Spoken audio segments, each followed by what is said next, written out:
There, Holmes, I've told you everything. You are correct. Someone on the inside did help Lupin enter the museum, and I must shamefully confess that it could only have been me. That rogue, under the guise of a journalist, played me, and I was blind to it all. He even left me his card the first time we met. Here, look. Maybe there's a clue.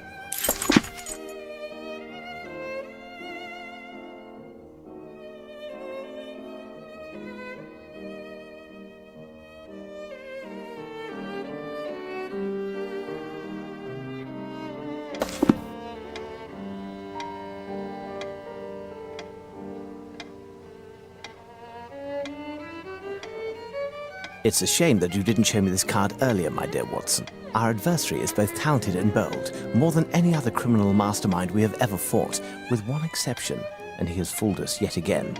This adventure, however, has forced him to discover something. We have the lead, and he has had to improvise. In addition, he inevitably must have had a retreat somewhere in the vicinity to be able to observe us and to hound your footsteps. He's ingenious and has certainly left the location already, but he may, in his haste, have left some small clues behind. But we have no idea where his hideout could have been. The only place we might receive any information is the Golden Lion, but nobody there will say anything to you or me. Indeed, the Golden Lion is a hostile spot, unless you use the same weapons as your adversary.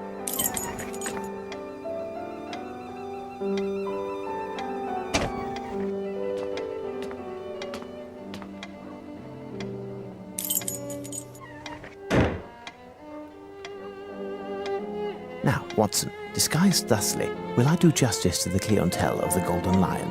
Tremendous, Holmes. But what am I to do? Out of the two of us, you are the wordsmith. I'll need you to write a letter, send a copy to Lestrade, addressed to the Prime Minister, in order to have an interview with this person. You are not serious, Holmes. It can't be more obvious. This must be the target of Lupin's next crime. I must lay down for a moment. I am counting on you, Watson. See you soon.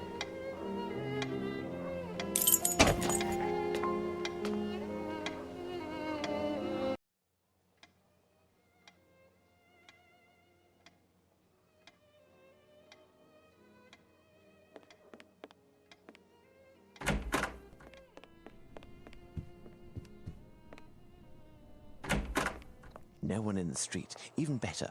Watson thought my disguise was successful, but I'll have to ensure it works on a tougher audience before I enter the Golden Lion. There, Sergeant Ruffles. He'll be an excellent subject.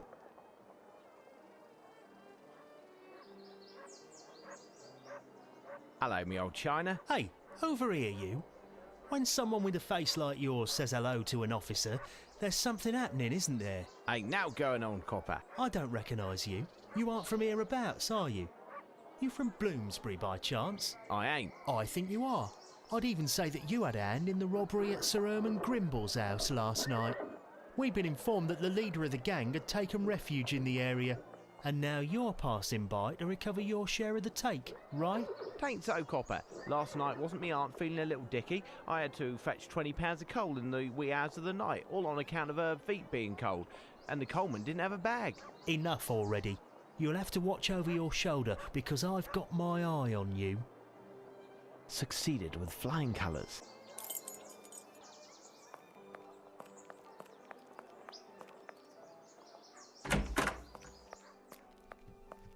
Hello, Gov.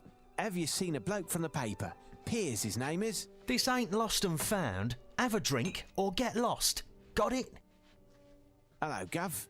Have you seen a bloke from the paper? Piers, his name is. Shh. I'm a secret wall with ears. Shh. Hello, Gov. Have you seen a bloke from the paper? Piers, his name is. Hey, big fella. One of your friends? Hey, you know, he told me if I had the skinny, he'd be sure to line my pocket. It just so happens I've got something he'd kill to know. Tell me about it. A gent, your pal? I think he's dossed up with some chap at the Mrs. Fleming's on Malcolm Street. A door with flowers on both sides. He must have a room on the first floor. Hey, when he greases your hand, come pay me a visit. We'll have a few pints, and after that... Ta, lassie, I'll think about it.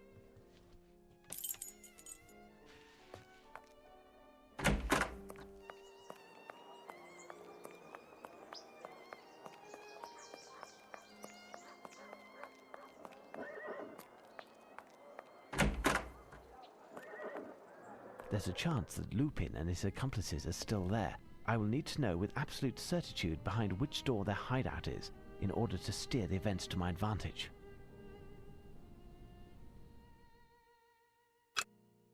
Elongated shape, slender footprint. It's that of a girl, a young girl.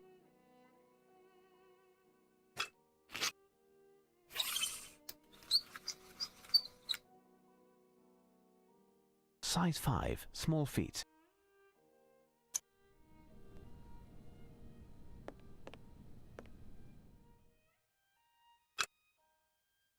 These are work boots.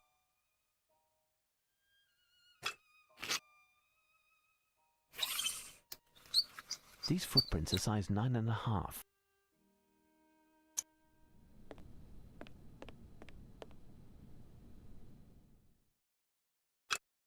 Work boots. Look, some blood and little...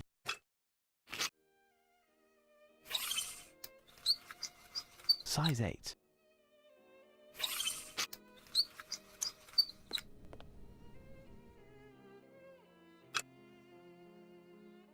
The footprints are indistinct, but they don't seem to be those of work boots.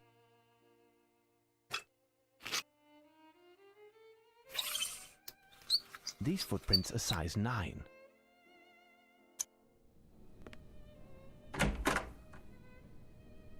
Who are you? Hey, don't be daft. I'm just here visiting a bloke I know. Hack writer. Know him, don't you? I don't know nothing. You've got a real trap on you. I'd say you're a real fink. I ain't no think me. Did he tell you where he was going? See, it's just that he promised me loot, he did. Hear this. I's laying low here tonight. Did a big number already, you hear? The barkeeper over the Lion told me this joint was emptied an hour ago and paid up for the next 3 days. And here I am, but I ain't never laid eyes on you, chap. Could be that he left a little something for me in his snug. I'll just take a peek, will I? Fat chance, but if you want to earn a few cents, go tell Eddie, the barkeeper over the Lion, there's twice as much as I'd thought. Tell him that little Sam is no longer in the race and he should talk to that chump from Chelsea. So buzz off and hold your tongue, or I'll have it taken out by heck. I recognized him. It's Rumpkin, a famous burglar. I need to find a way to get him out in order to search the room without alerting the police. Their intervention would cause a commotion and any clues will be destroyed. I must think.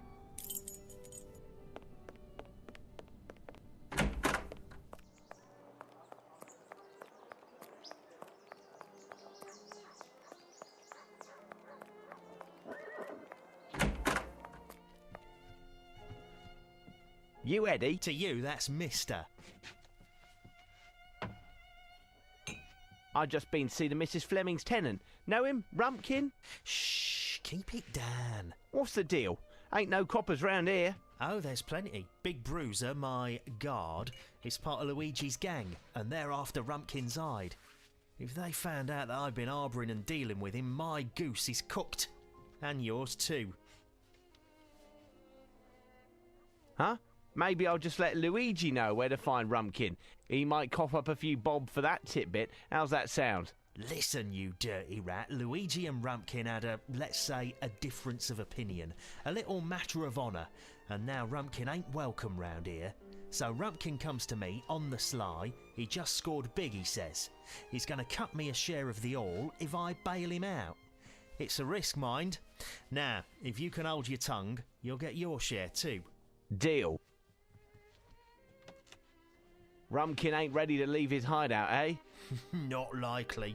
The very idea of finding himself face to face with a striped scarf has him quaking in his boots. Striped scarf, eh? What's the score with that then? The identifying sign for Luigi's gang. All those blokes have a striped scarf. They got weird designs on them too. That and their long knives is their trademark. Helps us to see them coming and stay out of the way. Good to avoid the hassle. So, what was it that Rumpkin wanted to tell me? Said it's more than 10 times what you thought. Supposed to bring little Sam, the chump from Chelsea, eh? And as many other men you lord over. Bring 'em all at midnight. Really? That's top hole, that. I'm on it. This may prove to be useful. This may prove to be useful. This cloth, the size of a scarf, may come in handy.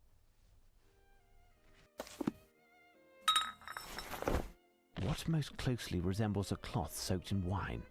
Another cloth soaked in wine. Perfect, he didn't notice anything.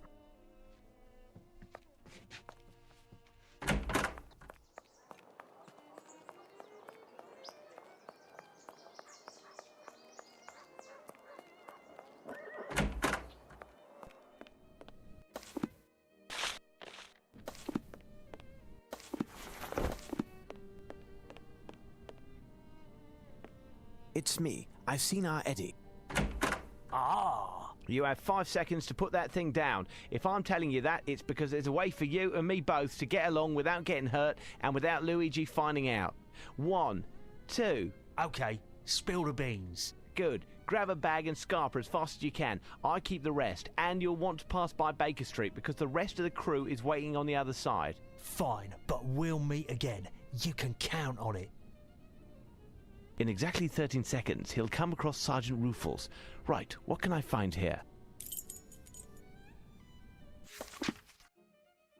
Well, Rumpkin must have lost this paper in leaving. It's definitely the loot from the recent burglary of Herman Grimble's. I haven't seen him since the adventure of the silver earring. He'd be pleased to see me again, especially if I return his stolen property. Certain scraps of wood seem to have been painted with silver paint. It's a strong wood, no dust on it. Let's head to Baker Street.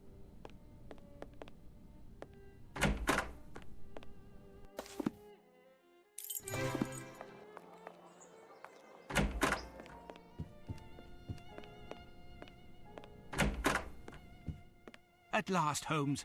I was imagining the worst had happened to you. It was nothing, Watson. Even though I didn't manage to catch the swordfish, I do happen to have a few sea bream in my bag. I sent off the letters that you wanted me to pen. I'm in a right state.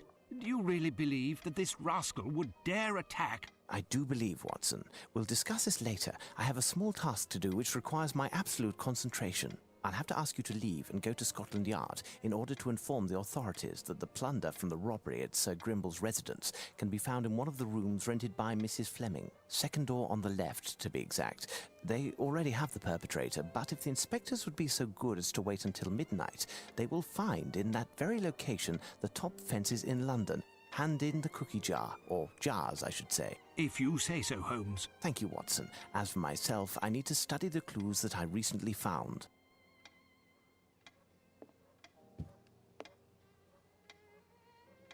What secrets are these bits of silver wood hiding? What secrets are these bits of silver wood hiding?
cage. With the wood painted this colour, it almost looks like a steel cage.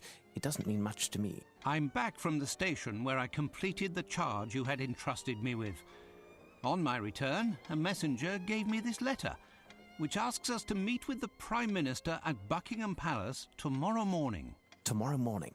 It's far enough away, but not too late. Either way, it will give us some time for me to ponder and for you to rest. You seem sad, Watson, and we need to inspire confidence tomorrow. Our audience will be one of the hardest.